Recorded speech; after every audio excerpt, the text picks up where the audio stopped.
밥 먹으면 죽어 엄마가 그랬어.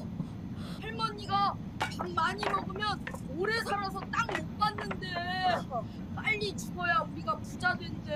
7살 아이 입에서 나온 말이라고는 믿을 수가 없었습니다.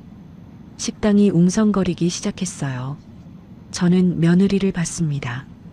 사과 한마디가 나올 줄 알았어요. 그런데 며느리가 뭐라고 했는지 아세요? 어머니, 애가 틀린 말한 거 아니잖아요. 어차피 돌아가시면 다 저희 거 되는 건데 뭘 그렇게 오래 사시려고 그래요? 솔직히 그 나이에 뭐가 더 아쉬우세요? 온 식당이 들썩였습니다. 친척들이 기겁을 했어요. 저는 아들을 봤습니다. 마지막 희망이었어요. 내가 허리 휘어지게 키운 아들, 이 자식만은 다르겠지. 그런데 아들이 뭐라고 했는지 아세요? 어머니, 서연이 말이 좀 심하긴 한데요. 근데 어머니, 땅명의 정리는 좀 하셔야죠. 저희도 계획이 있으니까요. 그 순간 눈앞이 하얘졌습니다. 칠순날 내 밥상이 엎어지고 내 며느리는 빨리 죽으라 하고 내 아들은 땅 타령을 하고 저는 그 자리에서 쓰러졌습니다. 근데요, 병원에서 눈 떴을 때 저는 결심했어요. 더 이상 당하고만 있지 않겠다고요. 50억짜리 땅 10분 만에 싹 정리해버렸습니다. 자식한테요? 아니요. 한 푼도 안 줬습니다. 어떻게 했냐고요? 오늘은 칠순 잔치날 손주에게 밥상이 엎어지고 50억 땅을 10분 만에 정리해버린 70살 어머니의 통쾌한 반격 이야기입니다. 내 자식한테 배신당하는 게 어떤 건지 제 기막힌 이야기 한번 들어봐 주시겠어요? 영상 끝까지 함께 해주세요. 안녕하세요. 저는 김순자입니다. 올해로 70이 됐어요. 평생을 식당 일과 농사 일로 허리 한번 제대로 못 펴고 살았습니다. 남편은 20년 전에 먼저 세상을 떠났고 저 혼자 아들 하나 키우며 50억짜리 땅을 일궜어요. 그 땅을 몽땅 날려버린 이야기 한번 들어보시겠어요? 저는 한 달 전부터 칠순잔치를 손꼽아 기다렸습니다. 아들 재민이가 서울 유명 한정식집을 예약했다는 소식을 전해왔거든요. 전화를 끊고 나서 얼마나 기뻤는지 몰라요. 가슴이 벅차올랐습니다. 당장 옆집 미숙이네로 달려갔어요. 미숙아, 우리 재민이가 서울서 맛집 예약했대. 칠순상 차려준다고. 미숙이가 부러운 눈으로 저를 바라봤습니다. 순자야, 너는 아들 하나 잘 뒀다. 효자네 효자. 그 말에 어깨가 으쓱했어요. 평생 고생한 보람이 있구나 싶었습니다. 그날 밤 잠이 오지 않았어요. 천장을 바라보며 아들 어릴 적 생각을 했습니다. 새벽같이 일어나 식당으로 가고 밤늦게 들어와 잠든 아들 얼굴을 들여다보던 날들이 떠올랐어요. 그렇게 키운 자식이 이제 저한테 밥 한 끼 차려주겠다니 눈물이 핑 돌았습니다. 잔치 일주일 전부터 저는 들떠서 잠을 설쳤어요. 손주 민준이에게 줄 선물을 고르러 읍내까지 나갔습니다. 장난감 가게를 3군데나 돌았어요. 민준이가 좋아한다던 로봇 장난감을 찾아서 예쁜 포장지로 싸달라고 했습니다. 리본까지 달아달라고 부탁했어요. 가게 아주머니가 웃으며 물었습니다. 손주 생일이에요? 아니요, 제 칠순이에요. 손주한테 주려고요. 어머, 할머니가 칠순에 손주 선물을 사시네. 손주가 복받았다. 그 말에 저는 괜히 쑥스러워서 웃었습니다. 선물 상자를 가슴에 안고 집으로 돌아오는 길이 꽃밭을 걷는 것 같았어요. 잔치 전날 밤에는 옷장을 열어 한복을 꺼냈습니다. 비취색 저고리에 진한 남색 치마였어요. 20해 전 환갑 때 지어 입고 한 번도 못 입은 옷이었습니다. 옷을 꺼내 코에 갖다 댔어요. 나프탈렌 냄새가 났지만 상관없었습니다. 내일 이 옷을 입고 아들이 차려주는 밥상을 받겠구나 생각하니 가슴이 뭉클했어요. 잔치 당일 아침이 밝았습니다.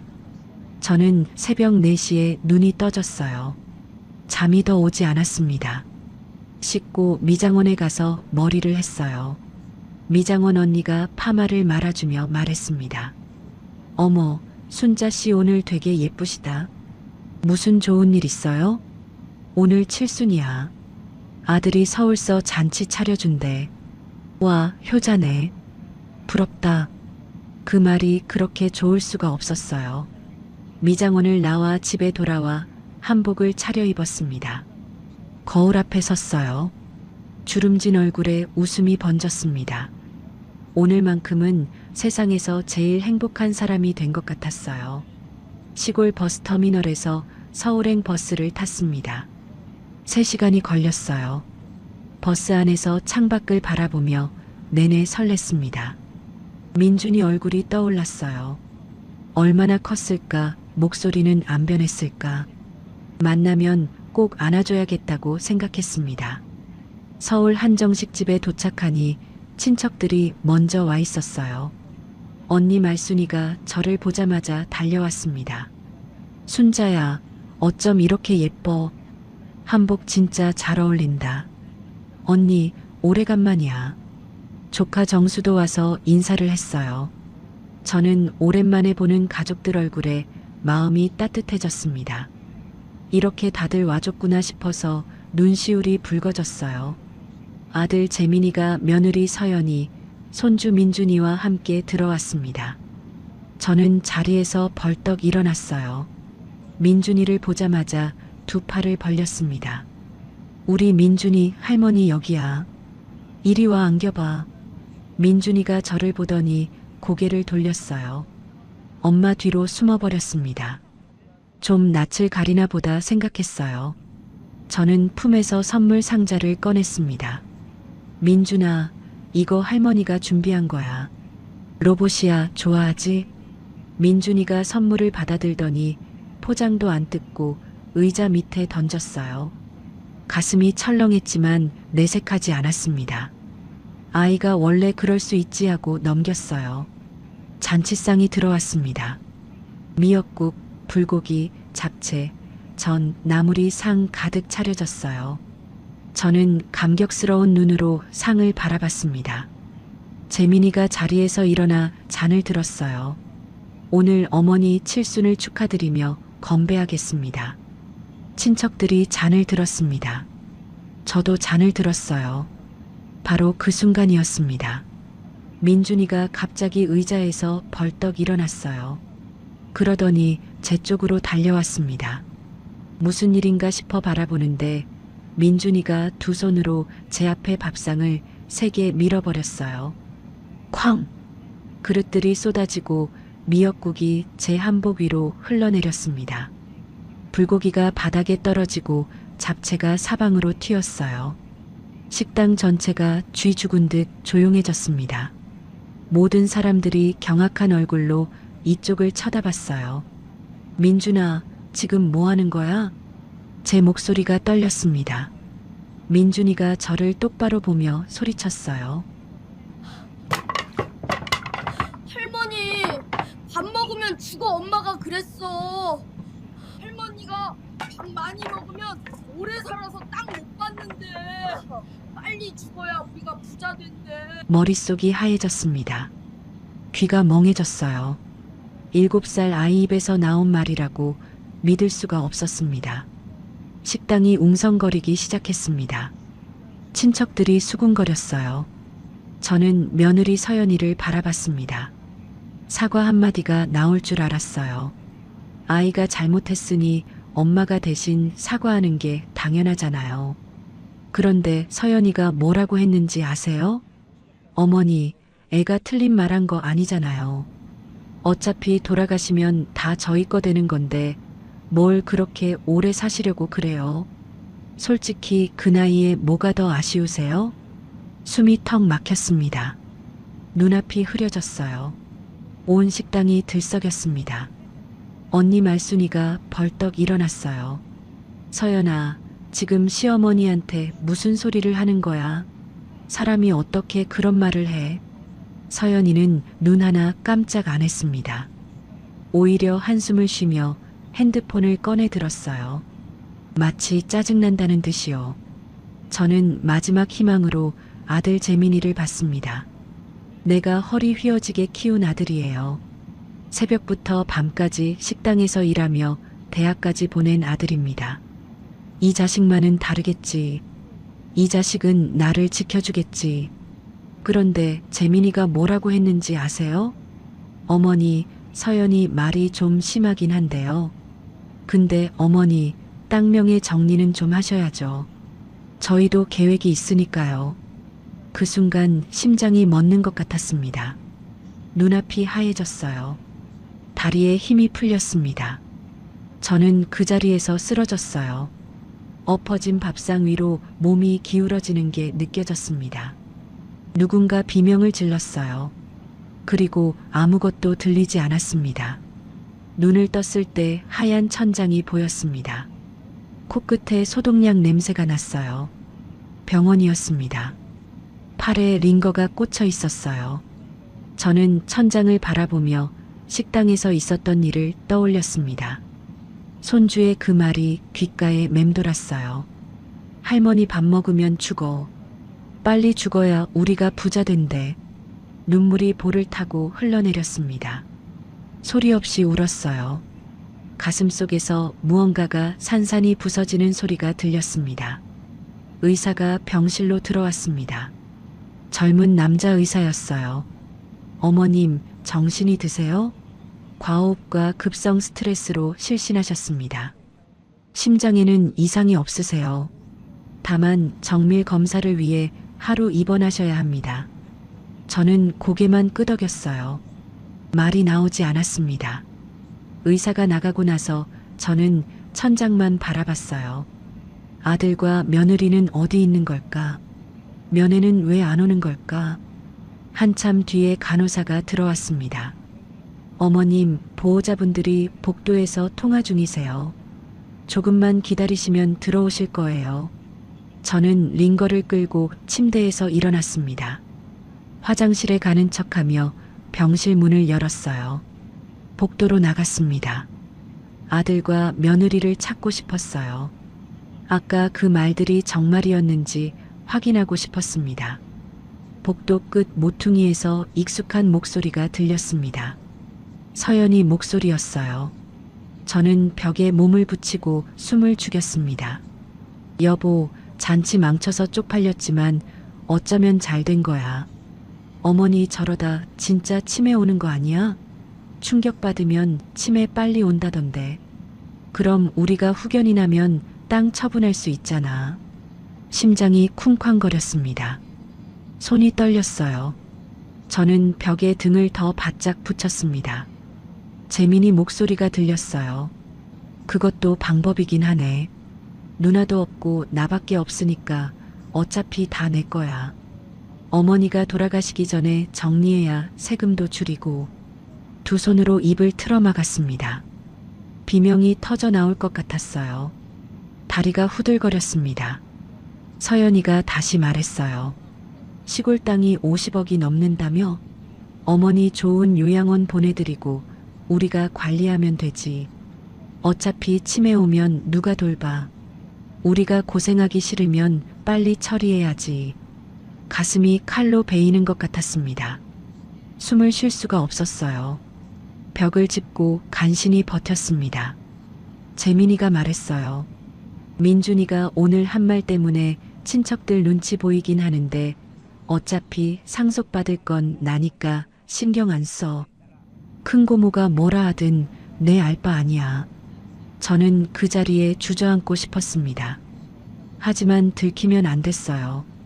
이를 악물고 복도 끝 창문 쪽으로 비틀거리며 걸어갔습니다. 창밖으로 서울의 밤하늘이 보였어요. 별은 하나도 안 보였습니다. 저는 창문에 이마를 대고 눈물을 흘렸어요. 40년을 키웠는데 그게 내 아들이야.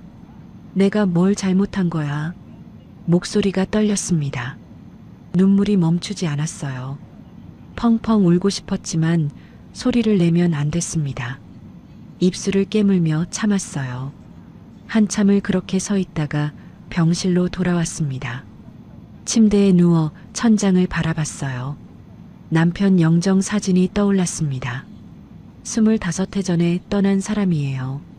여보, 나 이제 어떡해. 우리 아들이 저렇게 됐어. 당신이 그렇게 아끼던 재민이가 저런 놈이 됐어. 속으로 되뇌었습니다. 대답은 없었어요. 남편은 이미 저 세상 사람이니까요. 밤새 잠이 오지 않았습니다. 천장에 형광등 불빛만 바라봤어요. 머릿속으로 지난 40년이 스쳐 지나갔습니다. 새벽같이 일어나 식당 문을 열고 밤늦게까지 손님을 받고 아들 학비 벌려고 명절에도 쉬지 못했던 날들이 떠올랐어요. 그렇게 번 돈으로 땅을 샀습니다. 한 평, 두 평 넓혀갔어요. 남편이 죽고 나서도 멈추지 않았습니다. 다 아들 주려고 그런 거였어요. 내 자식 고생 안 시키려고 평생을 허리 펴지 못하고 살았습니다.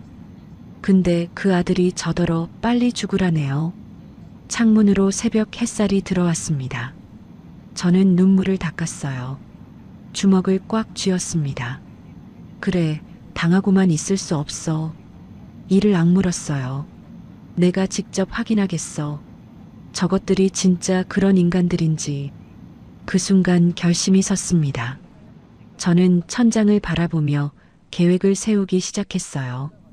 어떻게 해야 저것들의 본심을 확인할 수 있을까? 어떻게 해야 저것들에게 당하지 않을 수 있을까? 날이 밝았습니다. 새로운 싸움이 시작되는 아침이었어요.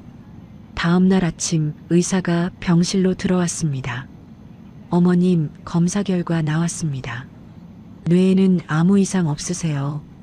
오늘 퇴원 가능하십니다. 저는 속으로 중얼거렸어요. 그래, 멀쩡한 정신으로 이 연극을 시작하자. 겉으로는 멍한 표정을 유지했습니다. 잠시 후 아들 부부가 병실로 들어왔어요. 재민이가 먼저 말했습니다. 어머니, 의사 선생님이 퇴원해도 된대요. 집에 가시죠.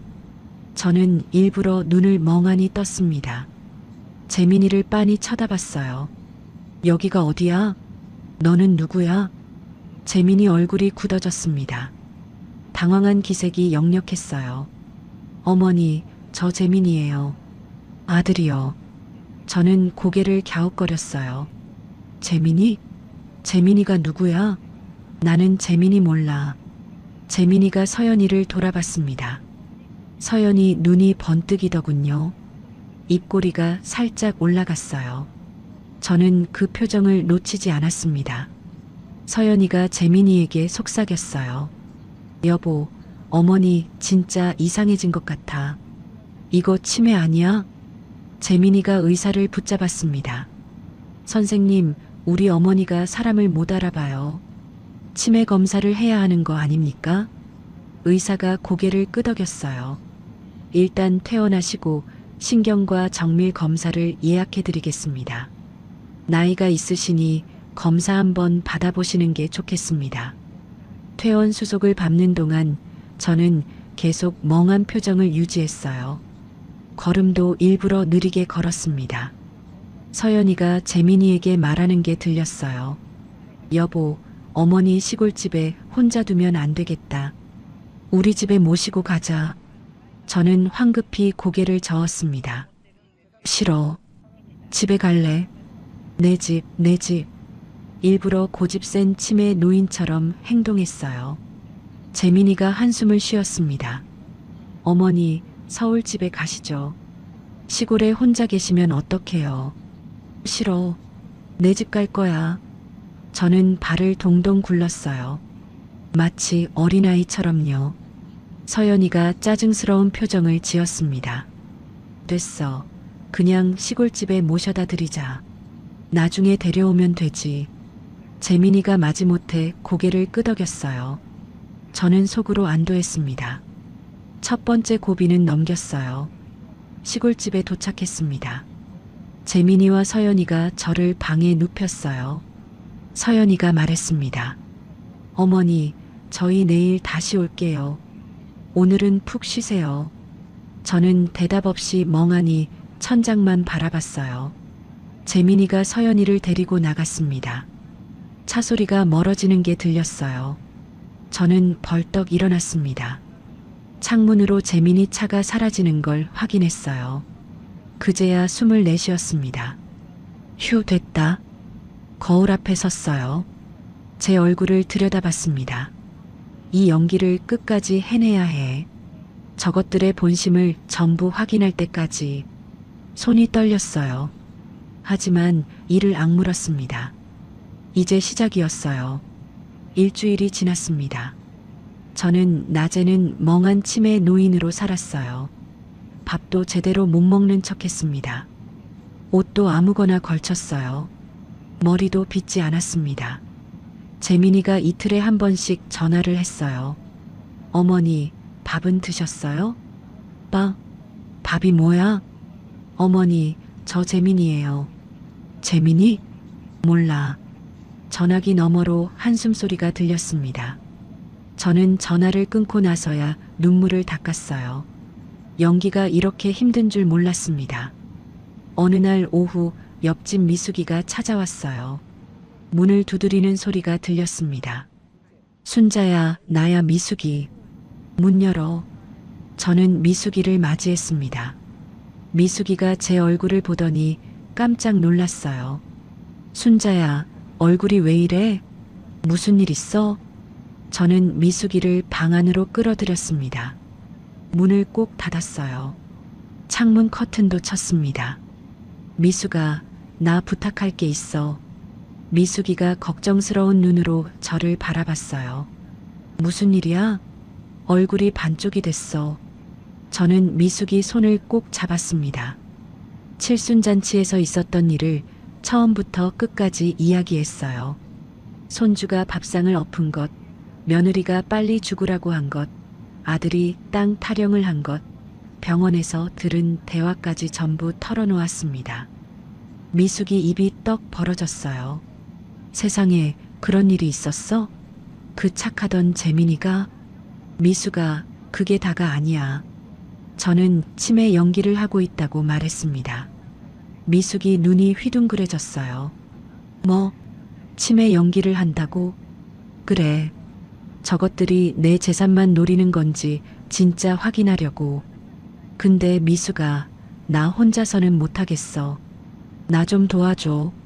미숙이가 한참 저를 바라봤습니다. 그러더니 제 손을 꽉 잡았어요. 순자야, 알았어. 내가 도와줄게. 우리 조카가 법무사인데 믿을만해. 그 애한테 상담 한번 받아봐. 법무사? 응. 준호라고. 내 남동생 아들이야. 젊은데 일 잘해. 눈물이 핑 돌았습니다. 미숙이가 아니었으면 저는 정말 어떡할 뻔했어요. 고마워, 미숙아. 평생 내 은혜 못 잊을게. 무슨 은혜는? 우리가 남이가. 미숙이가 저를 꼭 안아줬어요. 한참을 그렇게 있었습니다. 그날 밤 서울에서는 재민이와 서연이가 머리를 맞대고 있었어요. 서연이가 노트북으로 뭔가를 검색하고 있었습니다. 여보, 시어머니 땅 시세 찾아봤어. 50억이 뭐야? 요즘 시세로 55억은 넘겠다. 서연이 눈이 반짝거렸어요. 재민이가 옆에서 고개를 끄덕였습니다. 어머니 치매 진단만 나오면 후견인 신청하자.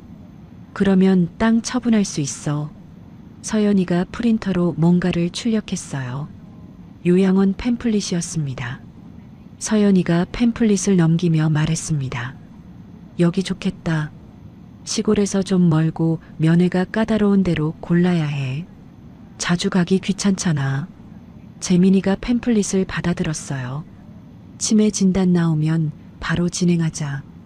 어머니가 정신 차리기 전에 빨리 해야 해.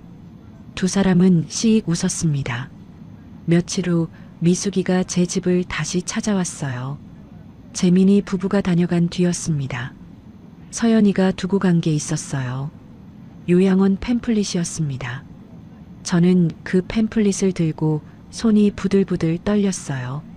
미숙이가 팸플릿을 보더니 얼굴이 불그락푸르락해졌습니다. 이것들이 진짜. 순자야, 정신 바짝 차려. 저것들한테 당하면 안 돼. 저는 이를 악물었습니다. 두고 봐라. 누가 이기나. 미숙이가 고개를 끄덕였어요. 내일 준호 데리고 올게. 법적으로 어떻게 해야 하는지 상담 받아보자. 저는 미숙이 손을 꽉 잡았습니다. 고마워, 미숙아. 창밖으로 어둠이 내려앉고 있었어요. 하지만 제 마음속에는 작은 불씨 하나가 타오르기 시작했습니다. 이제부터 진짜 싸움이었어요. 다음 날 오후 미숙이가 젊은 남자를 데리고 왔습니다. 30 중반쯤 되어 보였어요. 단정한 양복을 입고 있었습니다. 순자야, 이 애가 내 조카 준호야. 법무사야. 준호가 공손하게 고개를 숙였어요.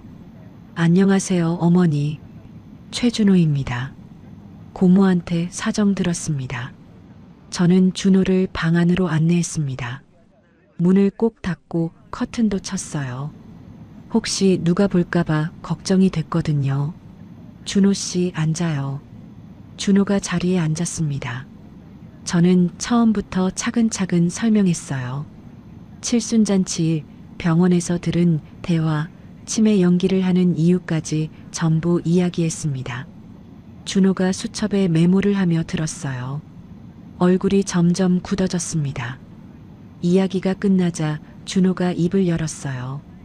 어머니, 솔직히 충격입니다. 세상에 이런 자식이 있다니. 준호 씨, 나 어떻게 해야 해요? 저것들한테 땅 뺏기기 싫어요. 준호가 고개를 끄덕였습니다. 방법이 있습니다. 어머니가 정신이 온전하실 때 기부 약정서를 쓰시면 됩니다. 유언장도 같이 작성하시고요. 그러면 나중에 아드님이 후견인이 되더라도 재산을 마음대로 처분할 수 없습니다. 기부 약정서요? 네. 어머니 명의의 땅을 복지재단에 기부하겠다는 문서입니다. 법적으로 효력이 있어요. 저는 가만히 생각했습니다. 50억짜리 땅이에요. 평생 뼈 빠지게 일해서 모은 재산입니다. 하지만 저 자식한테 줄 바에야 차라리 남 주는 게 나았어요. 준호 씨, 나는 이 땅을 어려운 어르신들을 위해 쓰고 싶어요. 요양원도 못 가고 힘들게 사시는 분들 많잖아요. 내 자식한테는 한 푼도 안 줄 겁니다. 준호가 눈을 크게 떴어요. 그러더니 고개를 깊이 숙였습니다. 어머니, 대단하십니다. 제가 반드시 도와드리겠습니다. 고마워요, 준호 씨. 그날부터 비밀 작전이 시작됐습니다. 준호가 복지재단 담당자와 연락을 취했어요. 기부 절차가 어떻게 되는지 알아봤습니다. 저는 낮에는 치매 노인 연기를 하고 밤에는 몰래 서류를 준비했어요. 등기부등본을 떼야 했습니다. 저는 새벽에 몰래 읍내로 나갔어요. 혹시 누가 볼까봐 모자를 푹 눌렀었습니다. 주민센터에서 서류를 떼고 황급히 집으로 돌아왔어요. 낮이 되면 다시 멍한 표정으로 마당에 앉아 있었습니다. 일주일이 지났을 때였어요. 갑자기 재민이 차가 마당으로 들어왔습니다. 예고도 없이 온 거예요. 저는 화들짝 놀랐습니다. 서류가 책상 위에 있었거든요. 저는 재빨리 서류를 옷장 안쪽에 밀어 넣었어요. 그리고 멍한 표정을 지으며 마루로 나갔습니다. 재민이와 서연이가 차에서 내렸어요. 서연이가 큰 가방을 들고 있었습니다. 어머니, 저희 왔어요. 누구야? 저는 눈을 껌뻑거리며 물었어요. 재민이가 한숨을 쉬었습니다. 어머니, 저 재민이에요. 아들이요. 아들? 내 아들은 어렸는데. 재민이 얼굴이 일그러졌어요. 서연이가 재민이 팔을 잡아 끌었습니다. 여보, 저기 잠깐. 두 사람이 마당 구석으로 갔어요. 저는 멍하니 서 있는 척하면서 귀를 쫑긋 세웠습니다. 여보, 어머니 상태가 점점 심해지는 것 같아.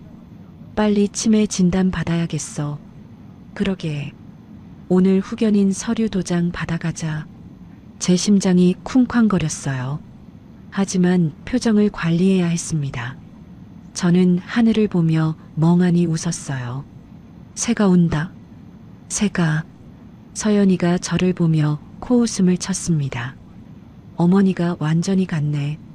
두 사람이 집 안으로 들어왔어요.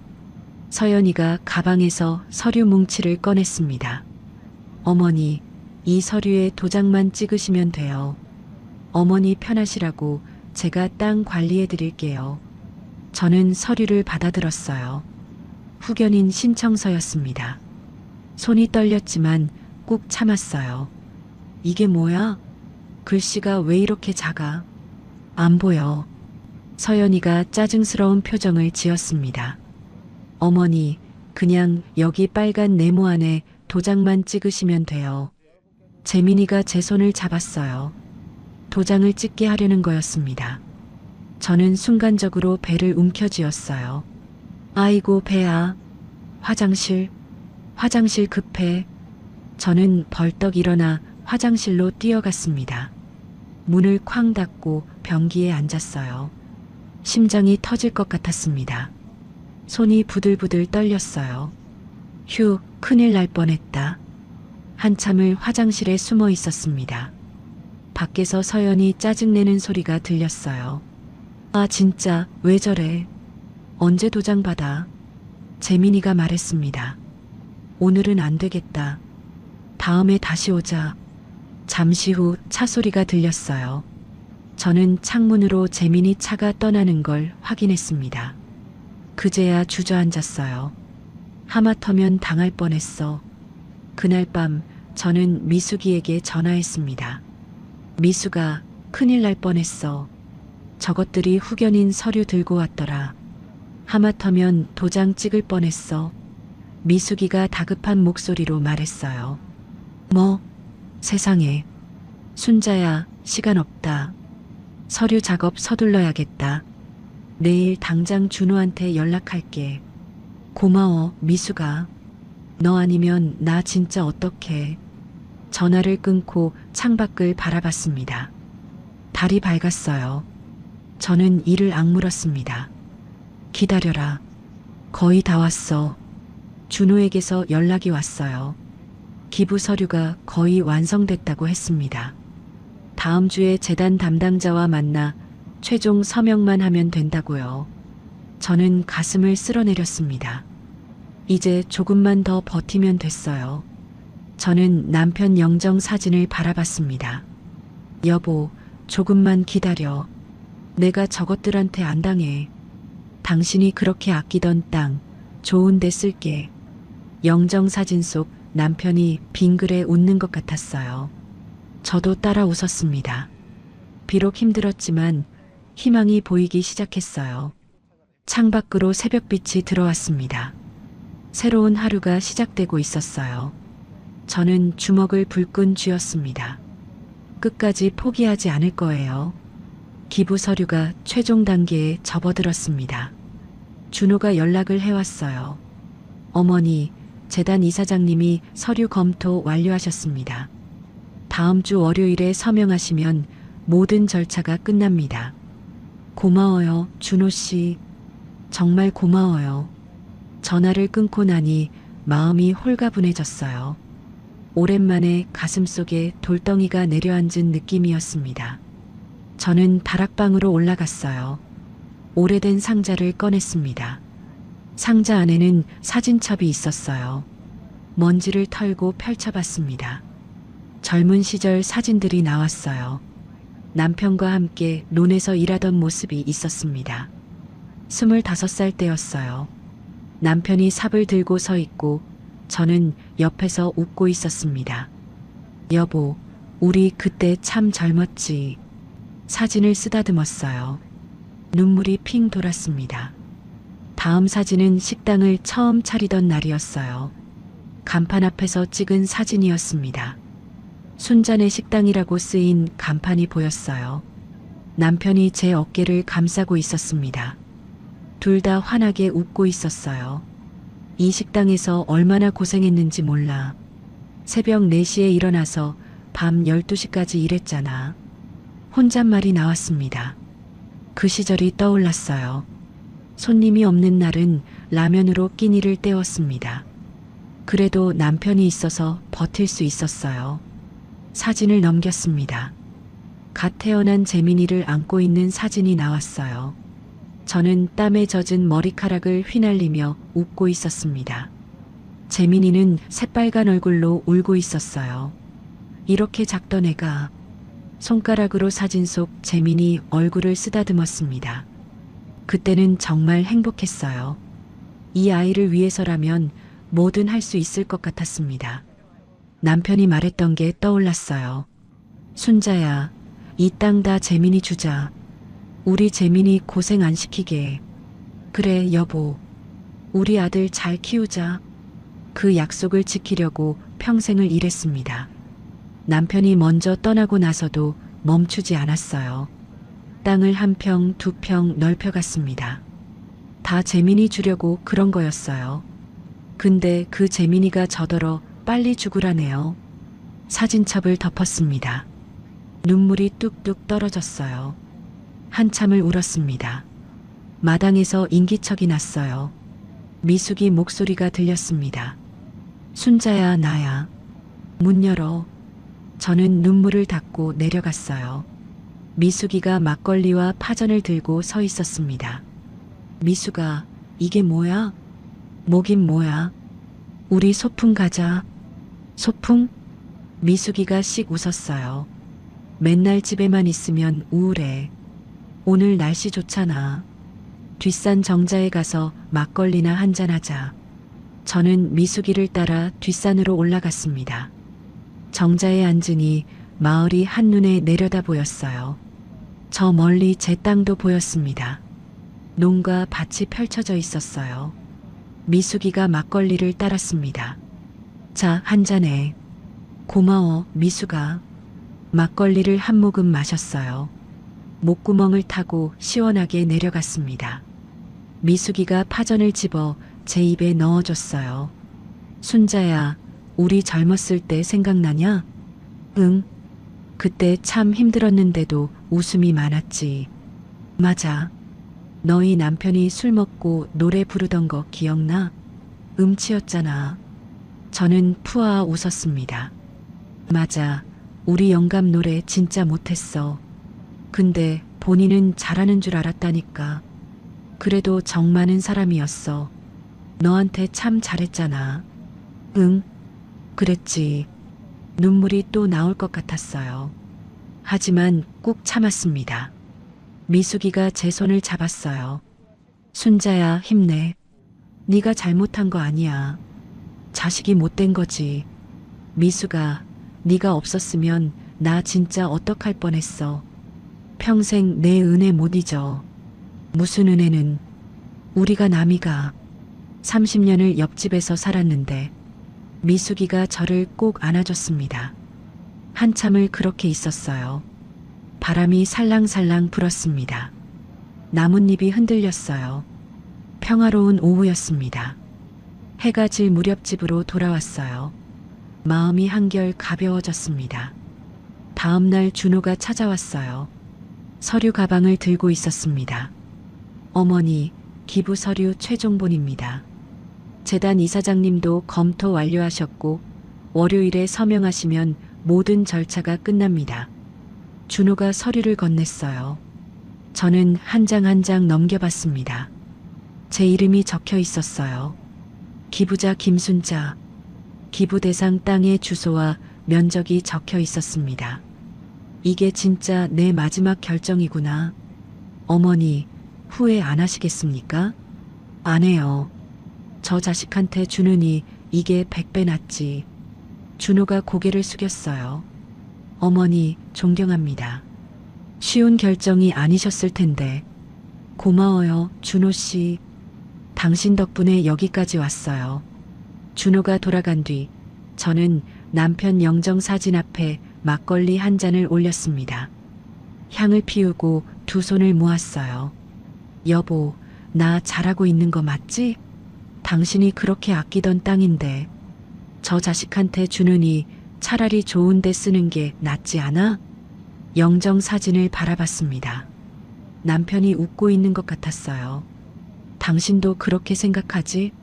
그래, 나 잘할게. 저는 영정사진에 절을 했습니다. 마음이 편해졌어요.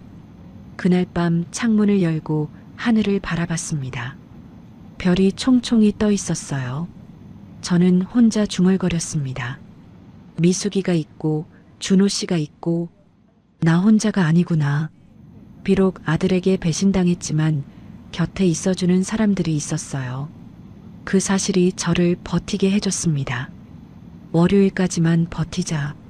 조금만 더. 저는 이불을 덮고 누웠어요. 오랜만에 평온한 마음으로 잠이 들었습니다. 꿈에서 남편을 만났어요. 남편이 웃으며 말했습니다. 순자야, 잘하고 있어. 힘내. 저도 웃었어요. 오랜만에 행복한 꿈이었습니다. 서명을 이틀 앞둔 토요일 아침이었습니다. 저는 마당을 쓸고 있었어요. 빗자루질을 하는데 갑자기 익숙한 엔진 소리가 들렸습니다. 고개를 들어보니 재민이 차가 마당으로 들어오고 있었어요. 심장이 철렁 내려앉았습니다. 왜 갑자기 온 거지? 예고도 없이. 재민이가 차에서 내렸어요. 혼자였습니다. 서연이는 안 보였어요. 어머니, 저 왔어요. 저는 재빨리 멍한 표정을 지었습니다. 빗자루를 든 채 멍하니 서 있었어요. 누구야? 어머니, 저 재민이에요. 아들이요. 아들? 아, 그래. 재민이. 재민이가 집 안으로 들어왔습니다. 저는 뒤를 따라갔어요. 재민이가 거실을 둘러보더니 제 방으로 향했습니다. 어머니, 제가 방 좀 치워드릴게요. 방? 왜? 재민이가 대답 없이 제 방으로 들어갔어요. 저는 가슴이 쿵쾅거렸습니다. 서류가 장롱 밑 이불 밑에 있었거든요. 재민이가 그걸 찾으면 큰일이었어요. 재민이가 서랍장을 열기 시작했습니다. 하나씩 뒤지고 있었어요. 양말, 속옷, 수건. 별거 아닌 것들이 나왔습니다. 어머니, 통장은 어디 있어요? 통장? 통장이 뭐야? 재민이가 한숨을 쉬었어요. 다음으로 옷장을 열었습니다. 옷들을 헤집기 시작했어요. 제 심장이 목구멍까지 올라왔습니다. 재민이 손이 옷장 안쪽으로 들어갔어요. 기부 서류 봉투가 있는 쪽이었습니다.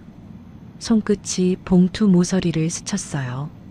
저는 순간적으로 재민이 팔을 잡았습니다.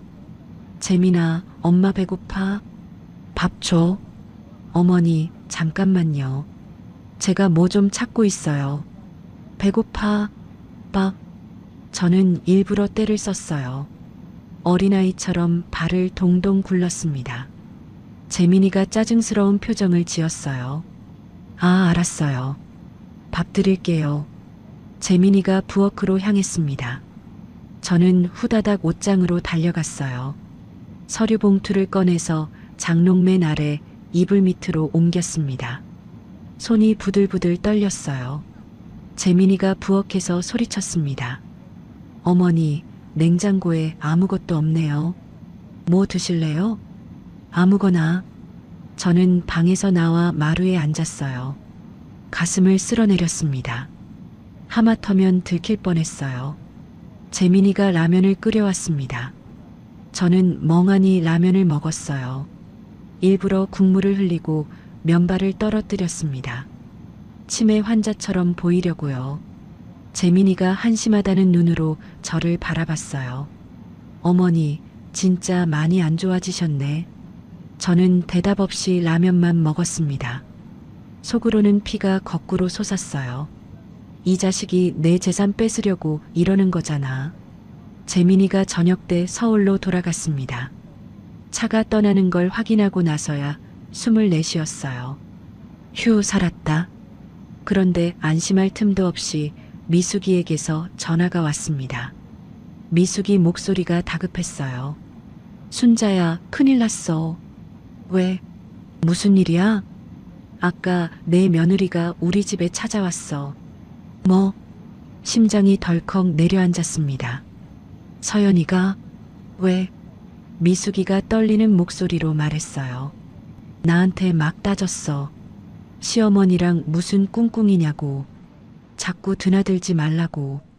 앞으로 내 집에 얼씬거리면 가만 안 둔다고 협박했어. 세상에. 순자야, 그 며느리 눈빛이 보통이 아니더라. 뭔가 눈치챈 것 같아. 저는 이를 악물었습니다. 그년이 미숙이한테까지 손을 뻗은 거예요. 미숙아, 미안해. 너한테까지 피해가 가게 해서. 미안하긴. 내가 더 조심할걸. 순자야, 어떡하지? 걱정 마. 내가 알아서 할게. 전화를 끊었습니다. 손이 떨렸어요. 서연이가 눈치를 챈 거예요. 이러다 기부 계획이 틀어지면 어떡하지? 다음 날 아침이었습니다. 대문 두드리는 소리가 났어요. 문을 열어보니 서연이가 서 있었습니다. 표정이 험악했어요. 어머니, 저 왔어요. 저는 멍한 표정을 유지했습니다. 누구야? 서연이가 집 안으로 쑥 들어왔어요. 신발도 제대로 안 벗고 올라왔습니다. 어머니, 그 옆집 아줌마 있잖아요. 정미숙이요. 미숙이? 미숙이가 누구야? 서연이가 코웃음을 쳤어요. 어머니, 연기 안 해도 돼요. 그 아줌마가 요즘 자주 드나들던데 무슨 꿍꿍이에요? 저는 속으로 긴장했지만 겉으로는 멍하게 웃었어요. 꿍꿍이? 그게 뭐야? 서연이가 제 눈을 똑바로 쳐다봤습니다. 매서운 눈빛이었어요. 어머니, 앞으로 그 아줌마 집에 못 가요. 그 아줌마가 어머니 정신 더 이상하게 만드니까. 미숙이? 미숙이 착한데. 착하긴요. 뭔가 꾸미는 거 아니에요? 어머니 재산 노리는 거 아니에요? 저는 속으로 피가 거꾸로 솟았습니다. 제 재산 노리는 건 너잖아. 하지만 참았어요. 서연이가 제 휴대폰을 가져갔습니다. 어머니, 이거 제가 가져갈게요. 어머니가 전화하시면 혼란스러우시니까. 내 전화기.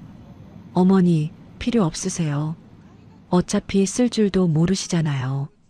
서연이가 휴대폰을 가방에 넣었어요. 저는 손을 뻗었지만 서연이가 피했습니다.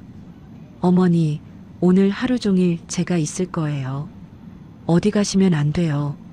저는 갇혔습니다. 미숙이에게 연락할 방법이 없었어요. 내일이 서명날인데 어떡하지? 서연이가 거실에 떡하니 앉았습니다. 핸드폰을 만지작거리며 저를 감시했어요. 저는 방에 들어가 누웠습니다. 천장을 바라보며 생각했어요. 어떻게 빠져나가지? 내일까지 어떻게든 가야 하는데.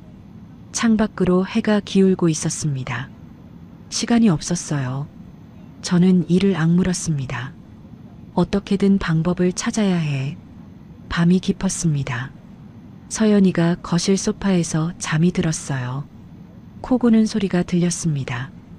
저는 살금살금 일어났어요. 창문을 열어봤습니다. 빠져나갈 수 있을 것 같았어요. 하지만 지금 나가면 서연이가 눈치챌 수 있었습니다. 새벽에 움직여야 했어요. 저는 다시 누웠습니다. 잠이 오지 않았어요. 내일 새벽에 나가자. 그게 유일한 방법이야. 창밖으로 달빛이 들어왔습니다. 저는 주먹을 꽉 쥐었어요. 미수가 기다려. 내가 꼭 갈게. 시계가 똑딱거렸습니다. 기나긴 밤이었어요. 새벽 4시였습니다. 저는 살금살금 일어났어요. 거실에서 서연이 코 고는 소리가 들렸습니다. 아직 자고 있었어요. 저는 장롱 밑 이불 밑에서 기부 서류 봉투를 꺼냈습니다. 품에 꼭 안았어요. 심장이 쿵쿵 뛰었습니다. 운동화를 들고 뒷문 쪽으로 갔어요. 뒷문 손잡이를 천천히 돌렸습니다. 삐걱 소리가 났어요. 저는 숨을 멈추고 거실 쪽을 살폈습니다. 서연이가 뒤척이는 소리가 들렸어요. 가슴이 철렁 내려앉았습니다. 잠시 기다렸어요. 다시 코 고는 소리가 들렸습니다. 저는 문을 열고 밖으로 빠져나왔어요. 운동화 끈을 꽁꽁 묶었습니다. 어둠 속에서 논두렁길을 따라 달렸어요. 숨이 찼습니다. 다리가 후들거렸어요. 하지만 멈출 수 없었습니다. 미숙인의 집까지 뛰었어요. 미숙인의 대문을 두드렸습니다. 미숙아, 나야, 순자야. 불이 켜졌어요. 미숙이가 문을 열었습니다. 잠옷 바람이었어요. 순자야? 이 새벽에 무슨 일이야? 미수가 나 빠져나왔어. 서연이가 감시하고 있었는데 몰래 나왔어. 미숙이가 저를 얼른 집 안으로 끌어들였습니다. 세상에, 괜찮아? 숨 좀 돌려. 저는 헉헉거리며 서류 봉투를 보여줬어요. 서류 가져왔어. 오늘 서명해야 해. 미숙이가 고개를 끄덕였습니다. 알았어. 준호한테 연락할게. 잠깐만. 미숙이가 전화를 걸었어요. 얼마 뒤 준호가 전화를 받았나 봅니다. 준호야, 나 고모야. 지금 급해. 순자 어머니가 오셨어. 네가 빨리 와야 할 것 같아. 전화를 끊고 미숙이가 말했어요. 준호가 30분 안에 온대. 재단 담당자한테도 연락한대. 저는 안도의 한숨을 내쉬었습니다. 하지만 아직 긴장을 풀 수 없었어요. 서연이가 깨면 난리가 날 거였거든요. 30분 뒤 준호가 도착했습니다.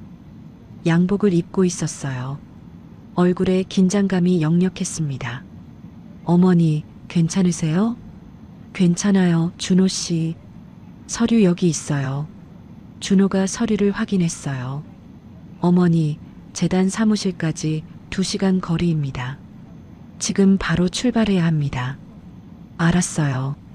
가요. 미숙이가 걱정스러운 눈으로 저를 바라봤어요. 순자야, 나도 같이 갈까? 아니야, 미숙아. 여기서 기다려. 혹시 서연이가 찾아오면 모른다고 해. 알았어.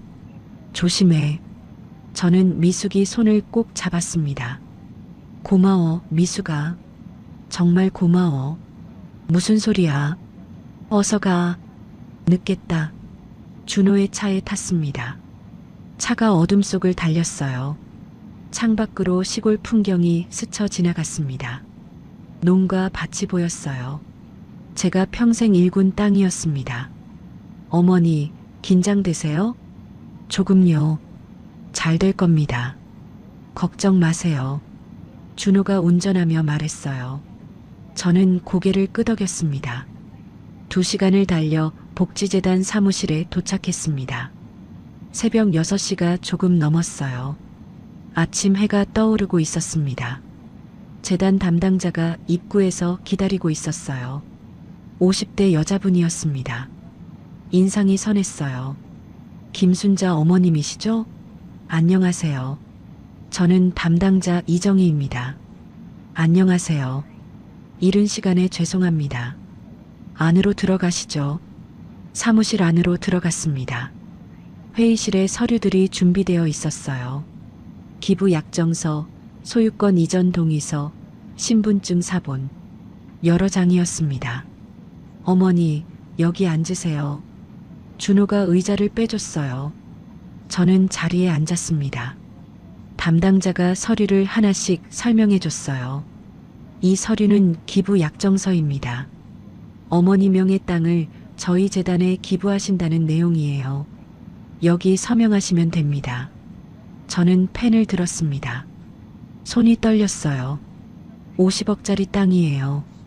평생 뼈 빠지게 일해서 모은 재산입니다. 잠시 펜을 멈췄어요. 남편 얼굴이 떠올랐습니다. 여보, 나 잘하고 있는 거 맞지? 속으로 물었어요. 대답은 없었지만 마음이 편해졌습니다. 저는 펜을 눌렀어요. 제 이름을 또박또박 썼습니다. 김순자. 담당자가 다음 서류를 내밀었어요. 이건 소유권 이전 동의서입니다. 여기도 서명하시면 됩니다. 저는 다시 서명했습니다. 손이 여전히 떨렸지만 마음은 단단했어요. 마지막으로 도장을 찍었습니다. 쿵 소리가 났어요. 그 소리가 유난히 크게 들렸습니다. 어머니, 이제 끝났습니다. 준호가 말했어요. 저는 펜을 내려놓았습니다. 눈물이 왈칵 쏟아졌어요. 진짜 끝난 거예요? 네, 어머니. 법적으로 완료됐습니다. 오늘부터 이 땅은 복지재단 소유입니다. 그 누구도 이 결정을 뒤집을 수 없습니다. 저는 서류를 꼭 껴안았습니다. 눈물이 멈추지 않았어요. 끝났어. 진짜 끝났어. 담당자가 휴지를 건네줬어요. 어머니, 정말 대단하십니다.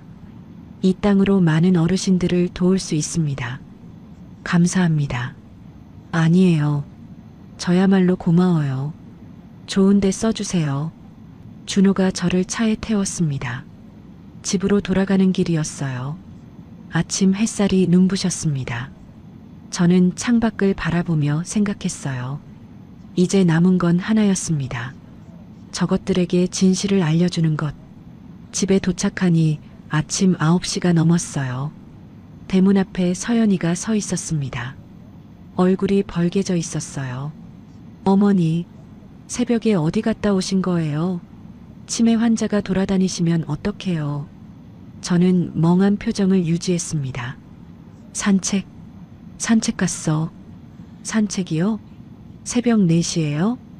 그래, 산책. 서연이가 의심스러운 눈으로 저를 쳐다봤어요. 하지만 제가 서류를 가지고 나갔다 온 건 모르는 것 같았습니다. 어머니, 앞으로 절대 혼자 나가시면 안 돼요. 알겠죠? 알았어. 저는 고분고분 대답했어요.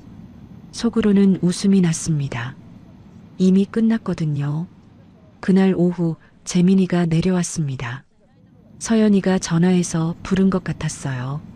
재민이가 서류 뭉치를 들고 왔습니다. 어머니, 오늘 이 서류에 도장 받아야 해요. 서연이가 맞장구 쳤어요. 네, 어머니. 더 늦기 전에 처리해야 해요. 두 사람이 저를 마루에 앉혔습니다. 서연이가 서류를 펼쳤어요. 후견인 신청서였습니다. 어머니, 여기 도장만 찍으시면 돼요. 어머니 땅 제가 잘 관리해 드릴게요. 재민이가 도장을 들이밀었습니다.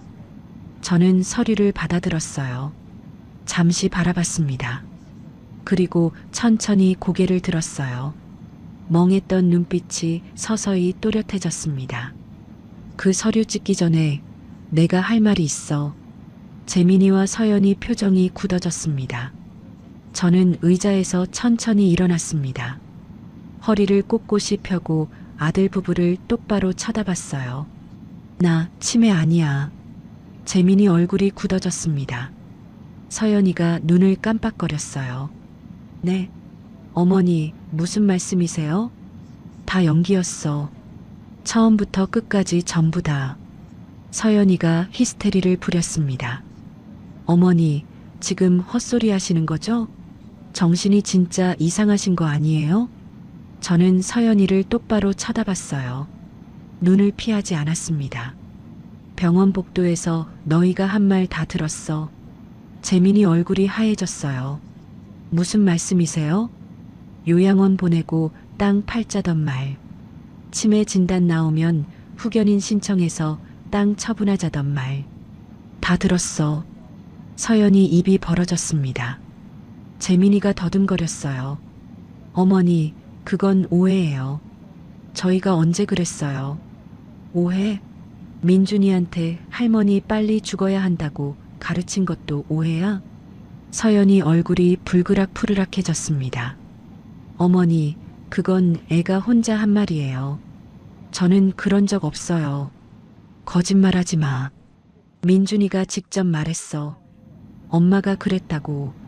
저는 품에서 서류 봉투를 꺼냈습니다. 테이블 위에 탁 놓았어요. 이거 봐라. 재민이가 봉투를 집어들었습니다. 서류를 꺼내 읽기 시작했어요. 얼굴이 점점 일그러졌습니다. 이게 뭐예요? 기부 완료 서류야. 서연이가 서류를 낚아챘습니다. 눈이 휘둥그레졌어요. 기부요? 뭘 기부했다는 거예요? 이 땅 50억짜리 전부 다 어려운 어르신들 돕는 복지재단에 기부했어. 오늘 새벽에 서명 다 끝났어. 서연이 입에서 비명 같은 소리가 터져 나왔습니다. 뭐라고요? 너희한테 줄 돈은 한 푼도 없어. 서연이가 서류를 찢으려고 했어요. 저는 서연이 손목을 잡았습니다. 찢어봤자 소용없어. 이미 법적으로 완료됐어. 원본은 재단에 있어. 서연이가 제 손을 뿌리쳤습니다. 발을 동동 굴렀어요. 이게 무슨 짓이에요? 그 땅은 당연히 우리 거예요. 시어머니가 미쳤어요. 당연히 너희 거? 누가 그래? 저는 서연이를 똑바로 쳐다봤어요. 내가 평생 뼈 빠지게 일해서 모은 재산이야. 내 마음대로 할 수 있어. 재민이가 바닥에 털썩 주저앉았습니다. 울먹이기 시작했어요. 어머니, 왜 이러세요? 제가 유일한 아들인데 40년을 키워놓고 이럴 수 있어요? 저는 재민이를 내려다봤습니다. 가슴이 아팠어요. 하지만 참았습니다. 40년 키워줬더니 네가 한 게 뭐야? 재민이가 고개를 들었어요. 칠순날 내 밥상을 엎어버린 손주, 나보고 빨리 죽으라는 며느리, 땅 명이나 챙기는 아들.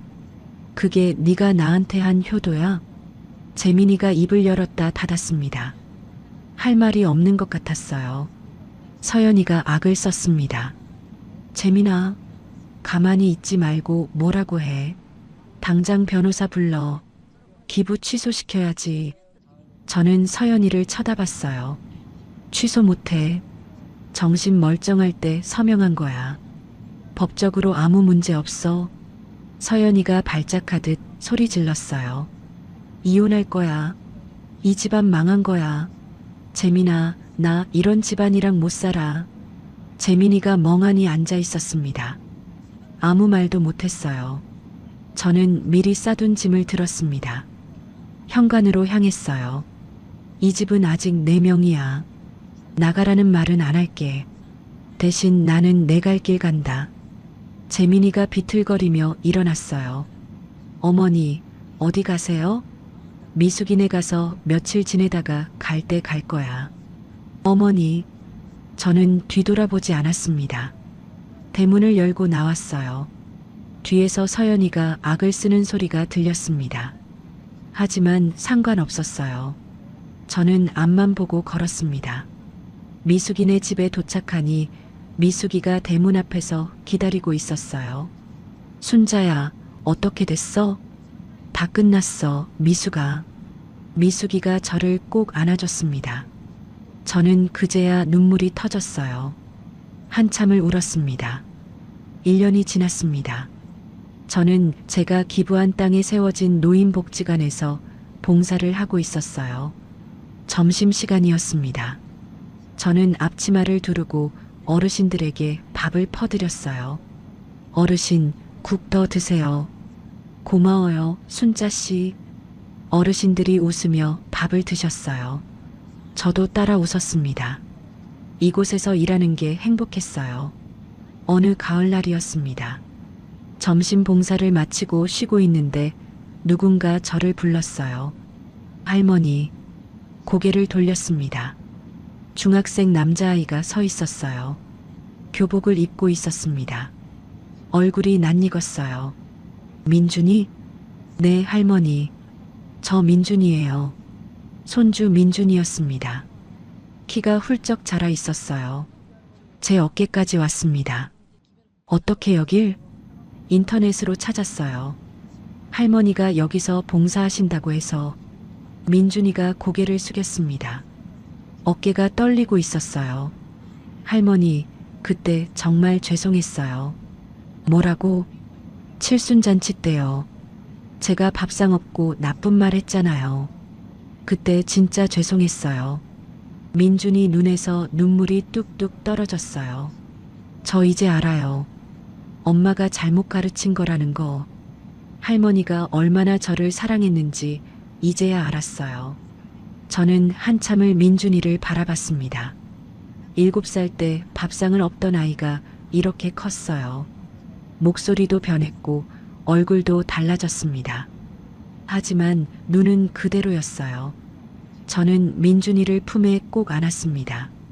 그래, 우리 민준이 다 컸네. 할머니는 원망 안 해. 네가 이렇게 찾아와줘서 고마워. 민준이가 제 품에서 엉엉 울었어요.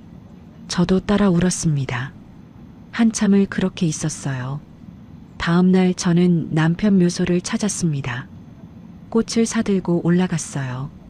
묘 앞에 꽃을 놓고 두 손을 모았습니다. 여보, 나왔어. 바람이 살랑살랑 불었어요. 남편이 대답하는 것 같았습니다. 민준이가 찾아왔어. 많이 컸더라. 그리고 사과하더라고. 그때 일 미안하다고. 눈물이 흘렀어요.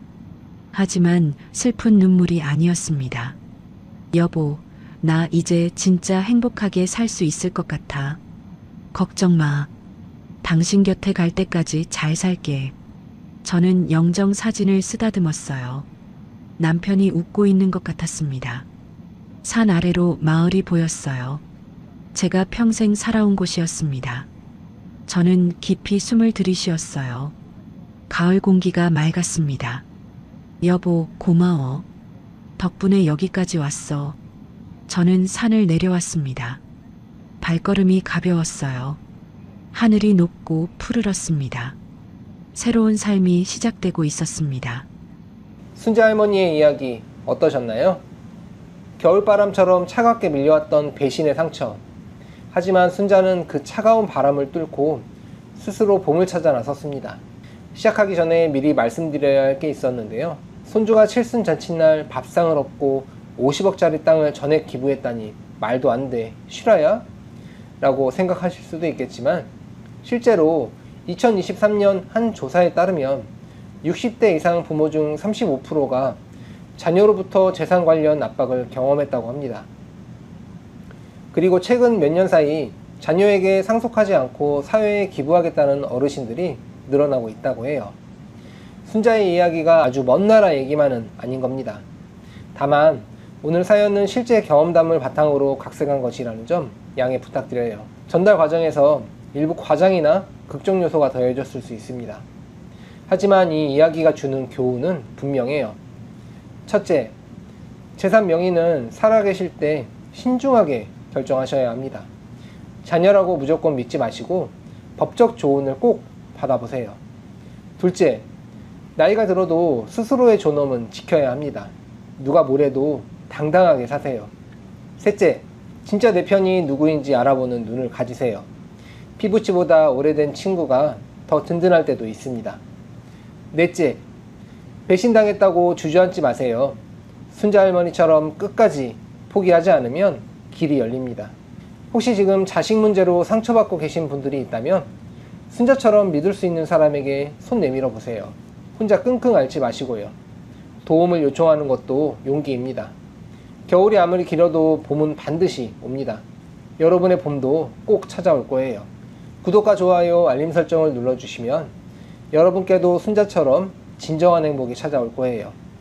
댓글로 시청하고 계신 지역과 의견을 남겨주세요. 순자의 사연 다음에도 재미있는 사연으로 또 찾아뵙겠습니다. 항상 건강하시고 행복하세요. 감사합니다.